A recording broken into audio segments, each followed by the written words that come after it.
श्रोतेहो नमस्कार. आजच्या आपल्या कथामृत या कार्यक्रमामध्ये मी आपणा सर्वांची मैत्रीण सुमेधा कुलकर्णी सर्व श्रोतांचं सहर्ष स्वागत करत आहे. श्रोतेहो, कथामृत या कार्यक्रमाच्या माध्यमातून मागच्या वेळी आपण कळी ही एका छोट्या मुलीचं भावविश्व उलगडणारी अश्विनी निवर्की मॅडमनी लिहिलेली छानशी कथा ऐकलीत. अशीच आणखी एक छानशी कथा आपल्या या कार्यक्रमाच्या माध्यमातून मी आज सादर करणार आहे. तेव्हा आता फारसा वेळ न घेता ऐकूया आजच्या कथामृत या कार्यक्रमाअंतर्गत साहित्यिका अश्विनी निवर्की लिखित चौकट ही कथा.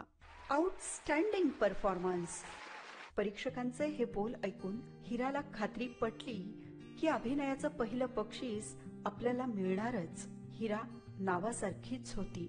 अभ्यासात हुशार, नृत्य अभिनय यामध्ये प्रवीण, घरातही आईच्या हाताखाली खूप काही शिकलेली. बीएड झालेली होती हिरा. तिने शिक्षिका होण्याचं स्वप्न पाहिलं होतं. तिच्यासारखी तेजस्वी तरीही तितकीच शांत मुलगी आपल्यालाही असावी असं अनेकांना तिच्याकडे पाहून वाटायचं.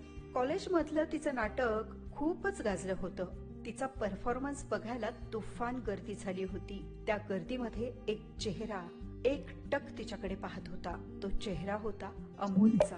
काऱ्या डोळ्यांचा, उंच पुरा देखणा इंजिनियर असलेला अमोल. खास तिचं नाटक बघण्यासाठी कॉलेजमध्ये गेला होता आणि तिच्यावर इतका भाळला की त्याने थेट तिच्या घरी जाऊन तिला लग्नाची मागणीच घातली. नाही म्हणण्यासारखं काही नव्हतंच. अमोलमध्ये लग्न ठरलं. झट मंगनी पट ब्याह करून हिरा अमोलच्या घरी गेली. राजा राणीचा सुखी संसार सुरू होता. इकडे हिराला तिच्या शिक्षिका होण्याच्या स्वप्नाची आता वारंवार आठवण व्हायला लागली. एक दिवस ती अमोलला म्हणाली, अमोल, मला नोकरी करायची खूप इच्छा आहे. अमोल लगेच म्हणाला, मला सांग, मी तुला मदत करतो. अमोलने तिला शाळेत शिक्षिका म्हणून नोकरी मिळवून दिली. यावर त्याची आई मात्र त्याच्यावर थोडी नाराज झाली. ती म्हणाली, ती नोकरी करायचं म्हणते आहे अमोल, पण तिला नोकरीची काय गरज आहे बरं? आणि ती नोकरी करायला लागली तर घरकाम कोण करेल? अमोल म्हणाला, ती सारं काही सांभाळून करेल आई. आणि राहता राहिला मदतीचा प्रश्न, तर मी येतो ना मदतीला तिला. एवढ्यानं नाही भागलं तर अजून एखादा नोकर लावू आपण. आई थोडीशी चिडलीच. मग हळुवारपणे समजावण्याच्या स्वरात अमोल त्याच्या आईशी बोलू लागला, आई, मी स्वयंपाकघरात काम केलेलं तुला का आवडत नाही? मुलांनी सुद्धा घरामध्ये कामाचा वाटा उचलायला काय हरकत आहे? मी कप्पशी विसळली म्हणून माझा मान कमी होतो असं अजिबात नाही. मला तसं मुळी वाटतच नाही. मुळात ही चौकटच मला पसंत नाही. स्त्री आणि पुरुष दोघेही समान असतात असं नुसतं पुस्तकात वाचून काय उपयोग? प्रत्यक्षात जर तुम्ही ते आपल्या वागण्यात आणू शकत नसाल तर मला अशी माणसं दांभिक किंवा ढोंगी वाटतात. त्यानंतर आईनेही हिराच्या शाळेतील नोकरीसाठी परवानगी दिली आणि दोघांचं सारं काही व्यवस्थित सुरू होतं. अशातच कोरोनाचा काळ सुरू झाला आणि अमोलचं वर्क फ्रॉम होम सुरू झालं. मध्येच त्याला एक दिवस ऑफिसमध्ये बोलावलं. तो बाहेर गेला आणि येताना कोरोना घेऊनच घरी आला. तापाने फणफणलेल्या अमोलला हॉस्पिटलमध्ये ऍडमिट केलं.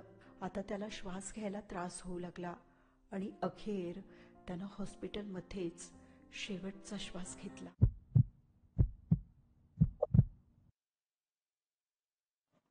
हिरावर आभाळ कोसळलं होतं. आपल्या पाठीशी उभं राहणारा पहाडासारखा नवरा अचानक निघून जातो हे सत्य स्वीकारायला तिचं मन तयारच होत नव्हतं. तिनं 2 महिन्यांची रजा घेतली होती. त्यातून हळूहळू ती सावरायला लागली. आता 2 महिन्यांनंतर शाळेत पुन्हा जॉईन करायचं असं तिने ठरवलं आणि एक दिवस घरात जाऊन साडी नेसून तयार झाली. ती बाहेर आली आणि घरातील सर्वांचे डोळे विस्फारले. कारण नटून थटून तयार झालेली आणि छानशी साडी नेसलेली हिरा त्यांच्या समोर उभी होती. घरातल्या साऱ्याच व्यक्तींच्या चेहऱ्यावर तीव्र नापसंतीची छटा उमटली होती. तेव्हा अमोलची आई तिला म्हणाली, हिरा, तुझा नवरा मरून फक्त 2 महिने झाले आणि तू फिरते आहे? हिरा म्हणाली, माझा अमोल दुर्दैवाने या जगात नाही, पण त्याचं अस्तित्व शरीरानं नसलं तरी मनानं कायम माझ्या जवळ आहे. तो कायमच माझ्या मनात राहील. पूर्वीच्या काळी विधवांची स्थिती अतिशय दयनीय होती. ती आज राहिली नाही. पण तिनं टिकली लावू नये, मंगळसूत्र घालू नये, बांगड्या घालू नये आणि नवरा गेल्यानंतर किमान वर्ष 2 वर्ष तरी अगदी साधंच राहावं. नीट जेवण करू नये, गोडधोड खाऊ नये.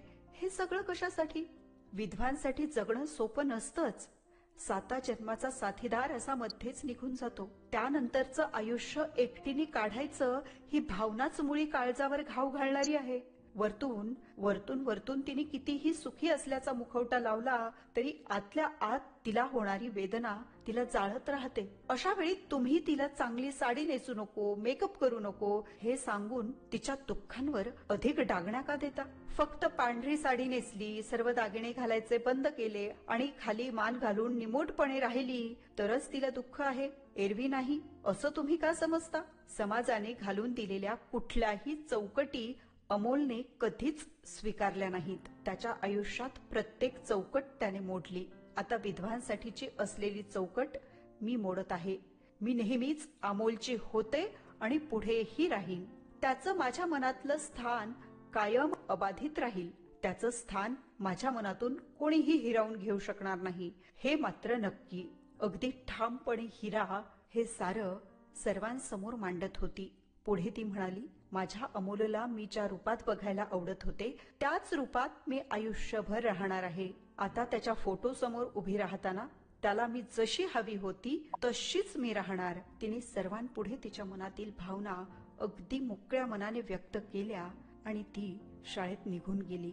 खरंच श्रोतेहो, आजही समाजात स्त्रीला तिच्या पतीचा विरह सहन करून एकटं जगणं तिच्यासाठी सोपं नसतंच, परंतु ते अधिक कठीण होतं ते समाजातील व्यक्तींनी तिच्यावर घातलेल्या बंधनांमुळे, चौकटीमुळे.